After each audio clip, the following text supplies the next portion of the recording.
আসসালামু আলাইকুম, সবাই কেমন আছেন? আমি মোহাম্মদ মেহেদী হাসান সরকার, আইনজীবী, জেলা ও দায়রা জজ আদালত কুমিল্লা। আজকে আপনাদের সামনে একটা দেওয়ানি বা জমিজমা সংক্রান্ত বিষয়ে, মামলা সংক্রান্ত বিষয়ে আলোচনা করব। হঠাৎ করে দেখা যায় যে অনেকের বিরুদ্ধে হয়রানিমূলক, আপনাকে জাস্ট হয়রানি করার জন্য একটা দেওয়ানি মামলা করে দিয়েছে। আসলে এই দেওয়ানি মামলাটা হওয়ার মতো কোনো আইনগত বৈধতা নাই।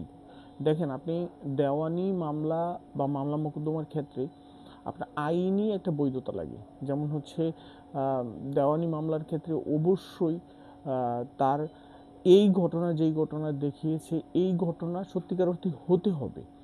আর তার সম্পত্তি সংক্রান্ত বিষয়ে অথবা পদ অথবা তার অধিকার সংক্রান্ত বিষয়ে কোনো ঝামেলা আসলেই থাকতে হবে। যদি এমন কোনো সুপ্রতিষ্ঠিত অধিকার না থাকে বা এমন কোনো বিষয়ে না থাকে, তাহলে যদি আপনাকে শুধুমাত্র হয়রানি বা সামাজিকভাবে একটা ক্ষতিগ্রস্ত করার জন্য আপনি আপনার শান্তিপূর্ণ একটা জমি অথবা আপনার অধিকার সংক্রান্ত বিষয়ে, যেটা আপনার পদ সংক্রান্ত বিষয়ে, আপনি শান্তিপূর্ণভাবে সেখানে অবস্থান করতেছেন এবং আপনার আইনগত বৈধতা পরিপূর্ণভাবে আছে, জাস্ট আপনাকে হয়রানি করার জন্য এমন কোনো মামলা মোকদ্দমা যদি আপনার বিরুদ্ধে হয়ে থাকে, তাহলে আপনি আইনগতভাবেই এটা জবাব না দিয়েও, এই মামলাটা চলতে পারে না, এই মামলাটা, এই ফ্যাক্টের উপরে এই মামলা হবে না, সেই বিষয়ে আপনি আদালতে শুনানি করে খুব প্রাথমিক পর্যায়ে মামলাটাকে আপনি বাতিল করে দিতে পারবেন অথবা মামলাটাকে খারিজ করে দিতে পারবেন।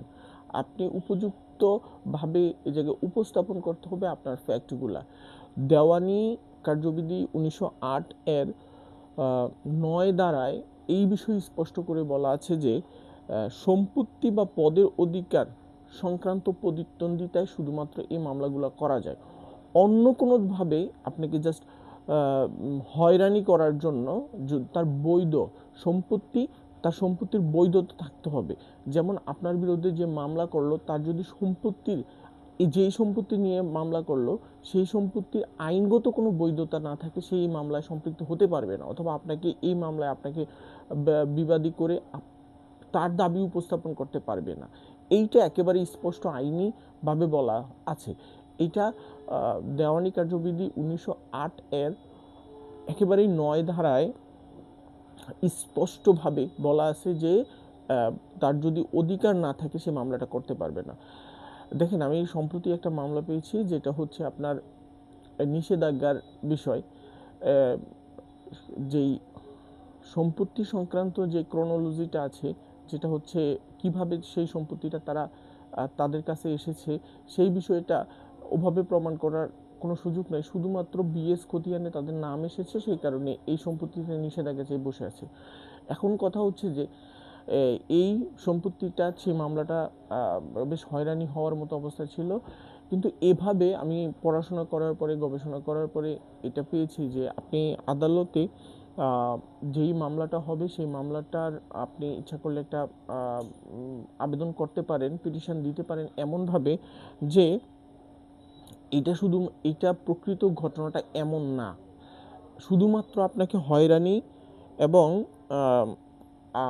আদালতে আপনার যেন ক্ষতিগ্রস্ত হয়, টাকা পয়সা সহ সময় এবং মানে এলাকায় সম্মানহানি হয়, যে এই সম্পত্তি নিয়ে মামলা চলতেছে, এমন একটা ফ্যাক্ট তৈরি করার জন্যই শুধুমাত্র এইটা হয়েছে। দেখেন, এমনভাবেই আমাদের সমাজে কিছু ধূর্ত লোক আছে, যারা শুধুমাত্র কিছু আনুষঙ্গিক কিছু বিষয় মিলে যাওয়ার কারণে একটা মামলা মোকদ্দমা করে কিছু মানুষকে হয়রানি করার চেষ্টা করাটাই হচ্ছে তাদের স্বভাব। একটা মজার বিষয় কি, প্রত্যেকটা সমাজে, প্রতিটা পরিবারে বলতে গেলে, অথবা প্রত্যেকটা সমাজে এমন কিছু মানুষ থাকে যারা শুধুমাত্র মানুষকে হয়রানি, অপদস্থ এবং একটা একটা গণ্ডির ভিতরে, মানে সমস্যার ভিতরে ফেলে ফেলে দেওয়াই থাকে তাদের মূল উদ্দেশ্য। দেখেন, আপনি যদি এই আইনের এই ধারায় আপনার মামলা যদি দেওয়ানি আঙ্গিকে অথবা এই দেওয়ানি প্রকৃতির নয় মর্মে আপনি আর্জিটা প্রত্যাখ্যান করার জন্য, মানে আর্জি আদালত যেন প্রত্যাখ্যান করে দেয়, আর্জিটা বাদ করে দেয়, এই জন্য আপনি এভাবে একটা আবেদন করতে পারবেন। এই বিষয়টা যদিও একটু মানে আপনারা মামলাটা চলে বা না চলে এই বিষয়টা বোঝাটা খুবই মুশকিল। আসলে প্রথমে বুঝতে হবে যে যদি আপনাদের যে সম্পত্তি পেয়েছে কিভাবে এই বিষয়ে সুনির্দিষ্ট কোনো বৈধতা না থাকে, শুধুমাত্র নাম চলে এসেছে বা অন্য কোনো সম্পত্তির খতিয়ানে এমন কোনো ইঙ্গিত আছে যে সে বাদী হিসাবে সে সম্পত্তির মালিক, বেদখল এই দখল করে আছে, এখন কোনো রকম যদি নাম টাম থাকে তাহলে এই মামলা চলে না। ধন্যবাদ সবাইকে, ভালো থাকবেন, আসসালামু আলাইকুম।